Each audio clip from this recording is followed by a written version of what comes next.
Alright, what's up guys, and welcome back to another video today. So today's video, we are doing a first review on the 2024 KTM 250SX. I got this bike about a month and a half ago or 2 months ago, and I'm going to be honest, it's my most favorite bike that I have in the fleet. And you guys know I have a 2023 KTM 125, and I have a 2022 and a half factory edition 250. But those bikes honestly haven't been ridden since I got this one. So we're going to start at the front of the bike here. So if you guys don't know much about this bike, it was all new in 2023 when they added the fuel injection, the TBI, the throttle body injection. And I know they've messed with the TPI, which was like the port injection on the top of the motor. But this is all new for 2023 and up, so this is the 24. First, you have your electric start, which is awesome.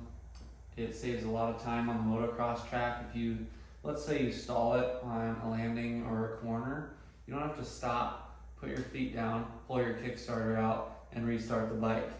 You just have to pull the clutch in and hit the start button, and you're just ready to go. So it saves a lot of time on the track. It's never done me wrong. I've never had a battery fail. I've never had the starter fail, never had anything fail, which is nice because they do not include a kickstart on here. I don't know if you guys can even see that.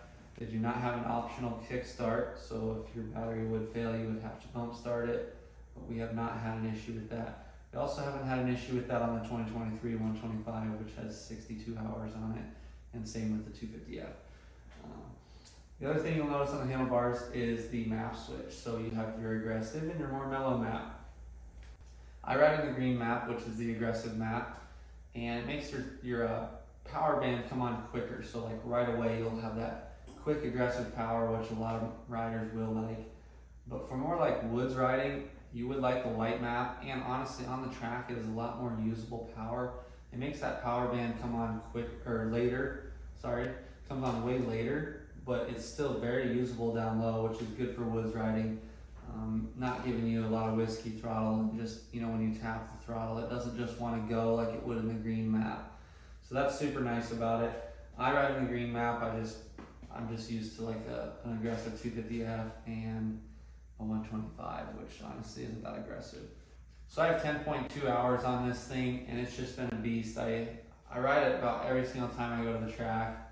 It's been amazing, and I've had zero problems with it. You guys know with my 2023 125, we had issues with bogging. It just wouldn't, it didn't even idle from the start. And actually when I got it home from the dealer, it wasn't even unlocked, so that was another issue. And nobody had answers for me. It was a new bike. It was like one of the first ones, because I got it in the first couple months of its production in 2023. And so it was bogging issues. It had like 5 recalls. I had to get maps put in like 2 or 3 times. There were updated maps to try and fix that bogging issue, and didn't actually get the problem fixed until the first rebuild. The top end squish gap was off like 0.05, and so it was pre-detonating. So the main problem was how it came from the factory from KTM. So there was no issue with fuel, there was no issue with the mapping, there was no issue with the power valve. It ended up just being the squish gap on there, which would make sense because then that would throw the timing off.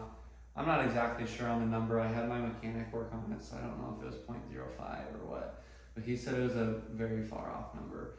So in regards to this bike, the 252 stroke, I've had zero issues with this bike. It's ran amazing. I've never had any detonating issues. I run regular 91 mixed with Motor X at 60-1, which is kind of wild, I thought, which is annoying to me honestly, because that 125 over there runs the 40-1 mixture, so you have to get an extra gas can. You can't just, you know, use one gas can for 2 bikes. But right from the start, it ran great. Never had a fouled spark plug or anything, and it's just been amazing. I would like to say that between this and the 250F, I honestly, with better suspension, would choose this bike. I'll get into that in a minute. But this rides like a 4-stroke. It's a weird way of putting it, but it rides like a 4-stroke. You hit the gas, it's in the power. It's not like the YZs where you have to actually clutch it right to get the power band in there. More so on a 125, you would notice that. I guess the 250 would have enough power without the clutch, but This thing's just so easy to ride. It doesn't vibrate hardly at all. The power pulls way further than a 250F, so it's a really good bike to ride, I will say. I guess one of the only issues that I have had with it is the forks. So they are the WP Air forks, which weren't an issue on the 125, and I'd rather have this issue than I would a motor issue, comparing it to the 125 again.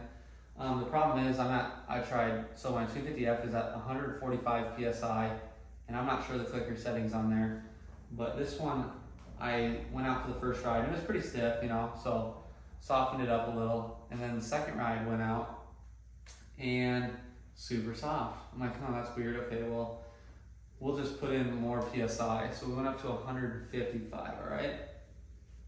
Still soft, still hitting the fender on the front. It wouldn't do anything better than it did the ride before. So I'm like, okay, well, now let's mess with some clickers. So I went to the stock settings, went 7 out, which is the preferred sport mode on the Air Forks. So I went 7 out, we're still bottoming out, so there was still some issues with there.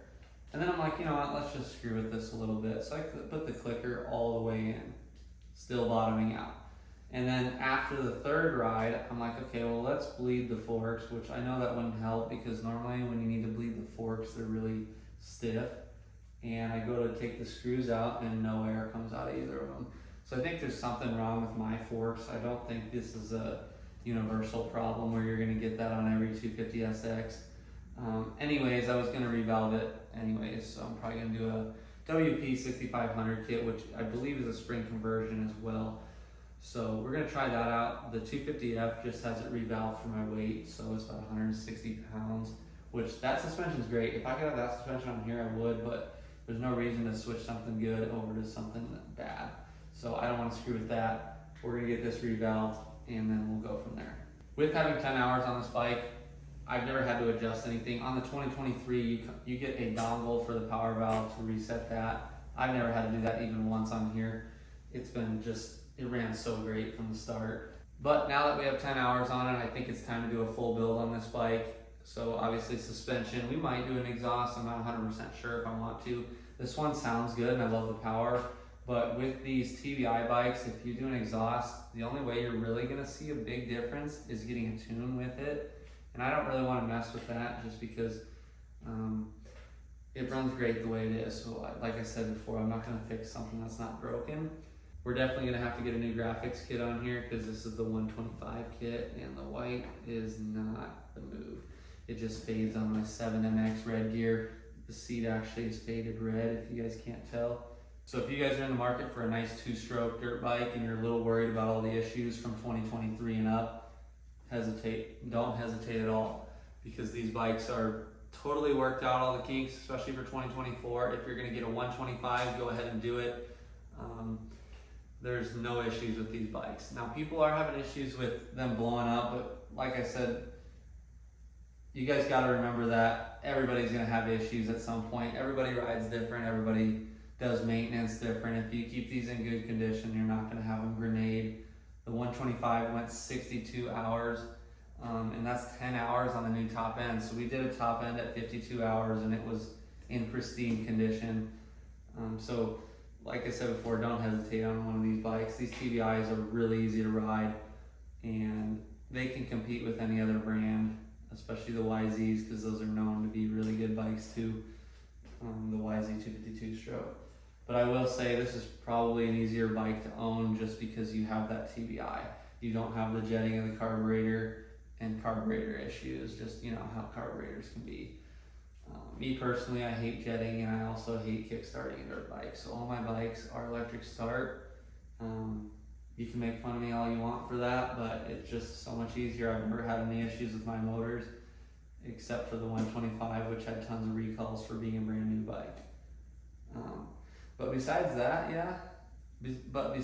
guys, it's a short review because it's just a great bike. I don't really have much to say about it, just that it's amazing and there's no issues with it. I could go on and on about the problems on the 125 when I first got it, and you guys can go see that review too. But there isn't any problems to list on this bike, so that's why this review is kind of short, because it's a badass bike. So Like I said multiple times throughout the video, if you're looking for a new 2-stroke dirt bike or a new 250, go get the 250 SX. Get a 23, get a 24, or wait till the 25s come out, because those are gonna be sweet too, just looking at their plastics and the new frames. And yeah, have some fun on a new KTM and go rip it. Thanks for watching the review. We will do another review, and I want to do one like every 10 hours, but I think we're gonna wait like 20 hours because nobody wants to watch a review like every 10 hours because nothing's really gonna change in 10 hours. So yeah, stay tuned for more videos. Thanks for watching.